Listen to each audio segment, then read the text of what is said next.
All right, guys. It's the rut, Midwest rut. We've got the firearms out, and we're in northern Missouri and southern Missouri. We're going to unpack kind of the difference of the two from cropland, northern Missouri, to big timber of southern Missouri. So lots of strategy involved on this one. Polar opposites. Yeah. No doubt. And I think that's what's so much fun about just hunting whitetails in general. For everyone listening, you could be in Florida, you could be in North Carolina, Maine, North Dakota, Texas. It doesn't matter. Like, all the regions have whitetails, and each one has really unique features to it, but it's still hunting whitetails. It's still November, and the rut is on. Yeah.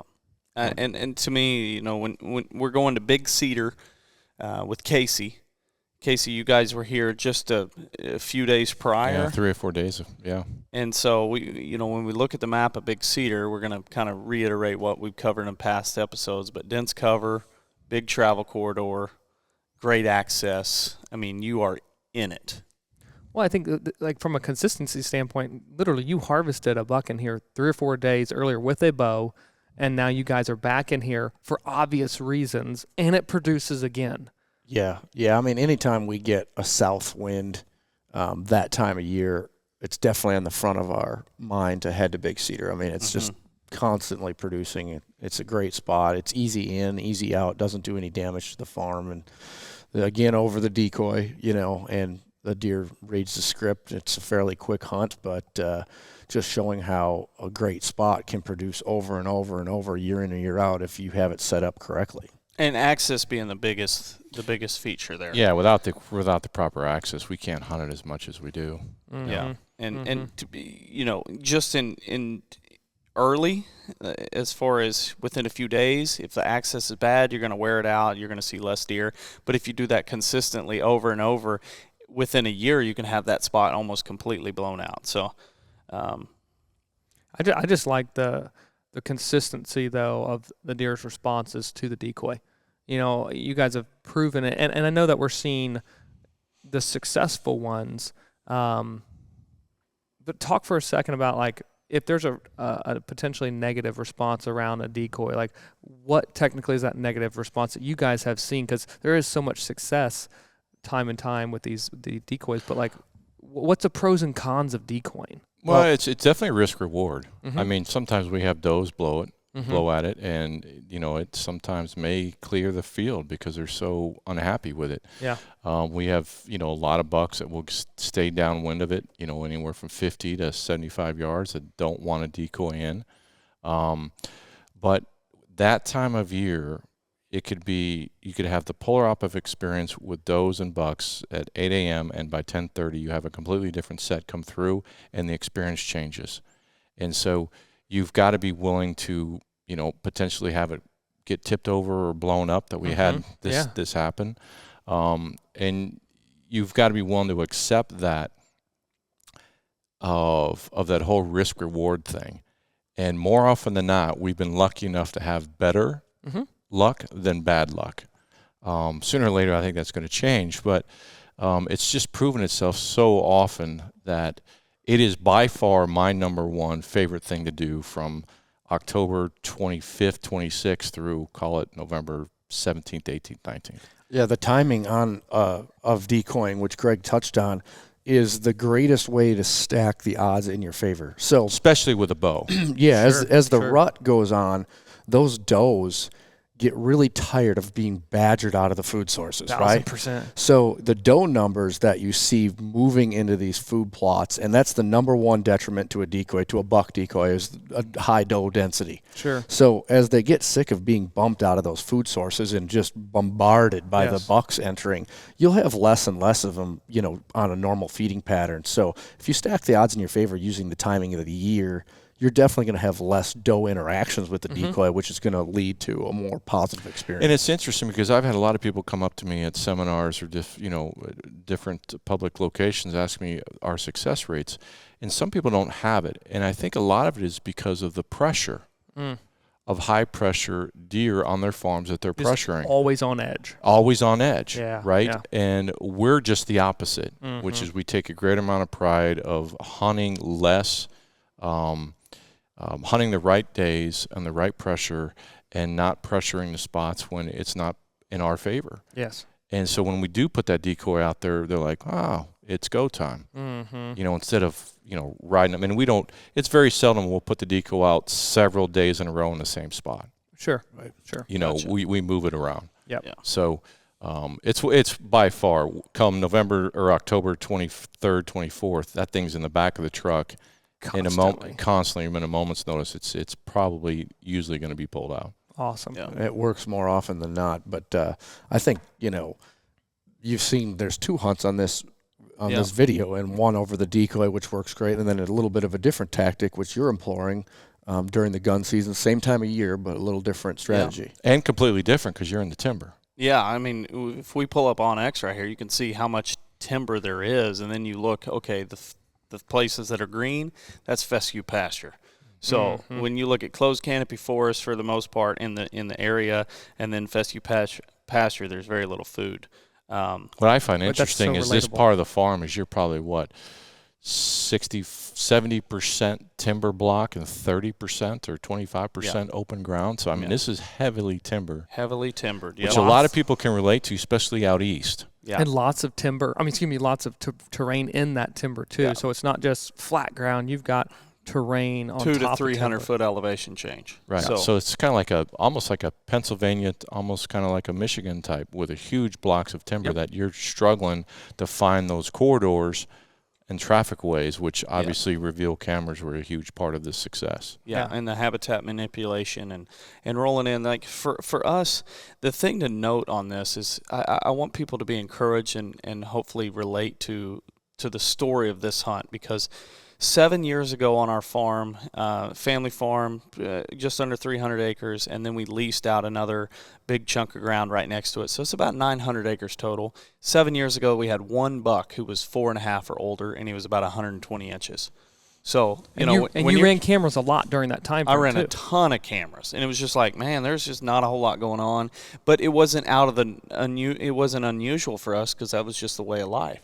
And at that point, we started, my brother and I, just like, we're going to change this. And so we started burning more. We started doing lots of cutting with a chainsaw. A few years later, we got a logging crew in, and we just started logging the place, trying to open up the canopy and bring in a lot more vegetation in the understory. So we had more food. We had more cover. And because we had that, we said, you know what? And at this point, I knew you guys was like, they don't shoot them till they're 5.5. Let's do that. Which is like, I better prepared to eat tag soup, this takes some time. This is having, almost that phrase where you have champagne taste and a wine budget, where it's like, we have Iowa taste, but with Ozark Mountain land.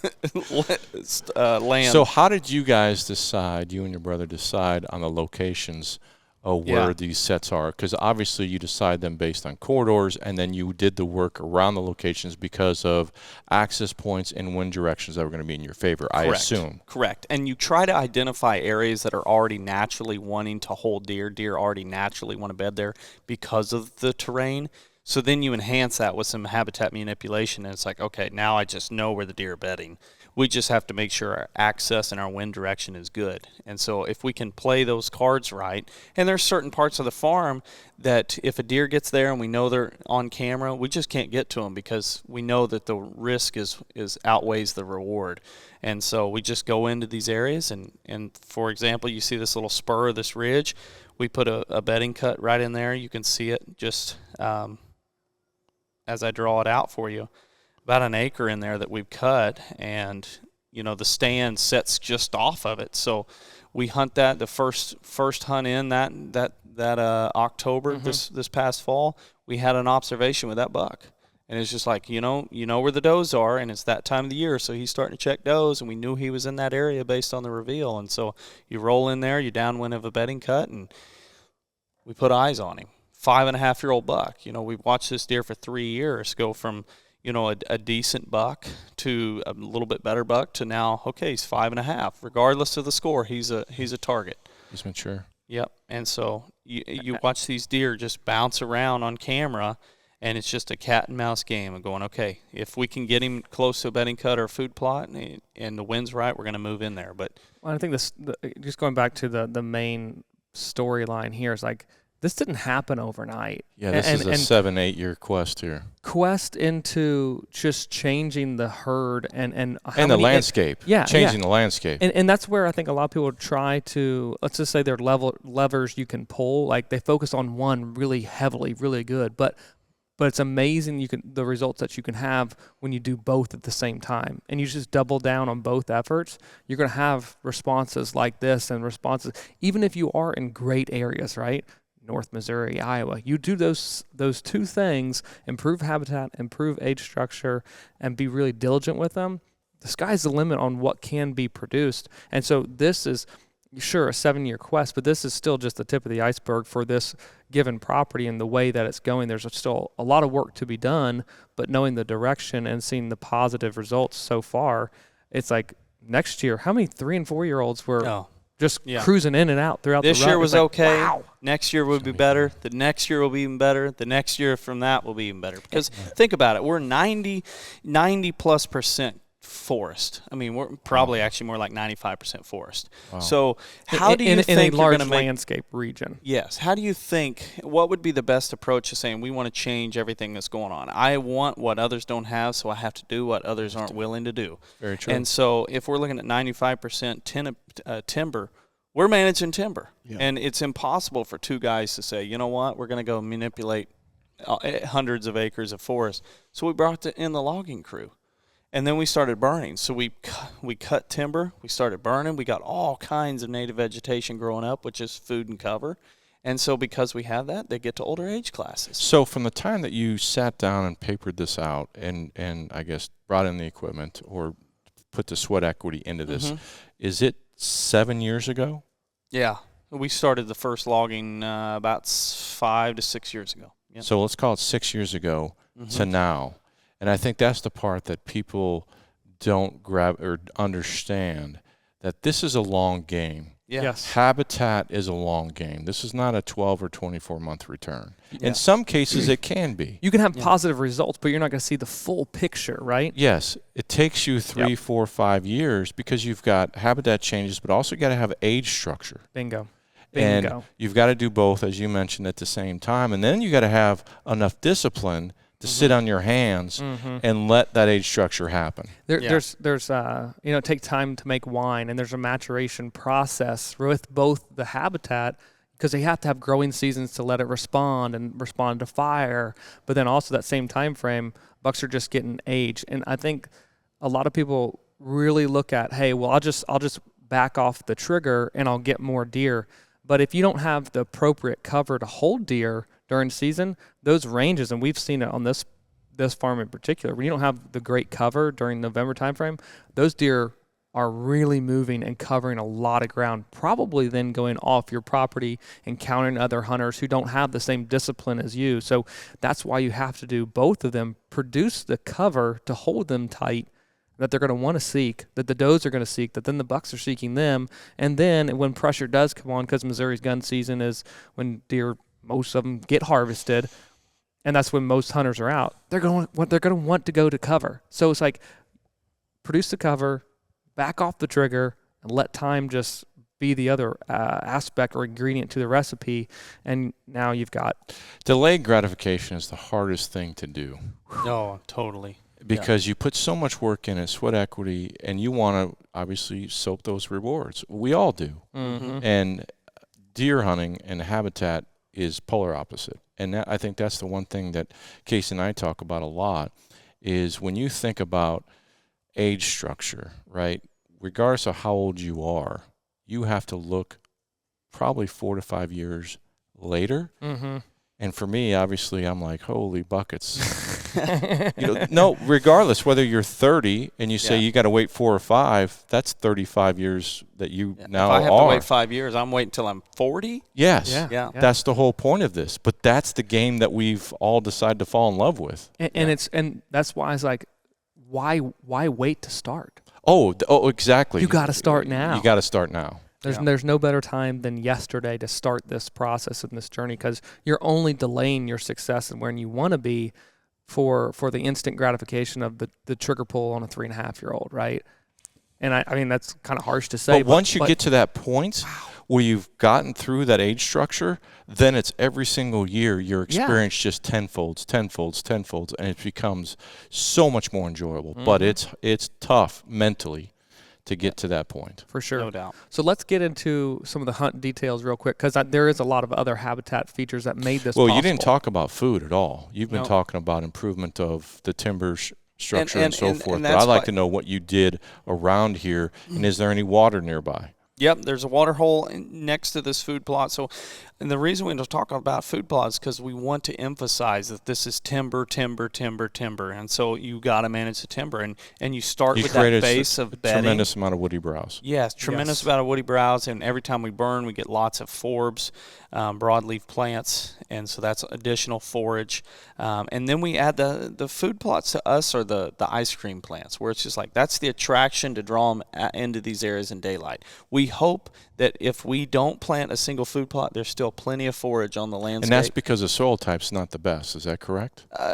Flat ground. Flat ground, yeah. It's honestly a limited because space. it's so rolling. Yeah. Generally rolling, and then if not, then there's cattle production too to be conscious of in other flatter areas. So it's rather limited, but based on access and based on where bedding routinely is, you put enough, half acre, quarter acre of the right stuff, you're going to get that consistency of movement that now, okay, we've got some patternability of the deer, boom, slide in and yeah. So what we try to do with our food plots is plant some attractive food sources, whether it be perennial clover or soybeans, depending on the size.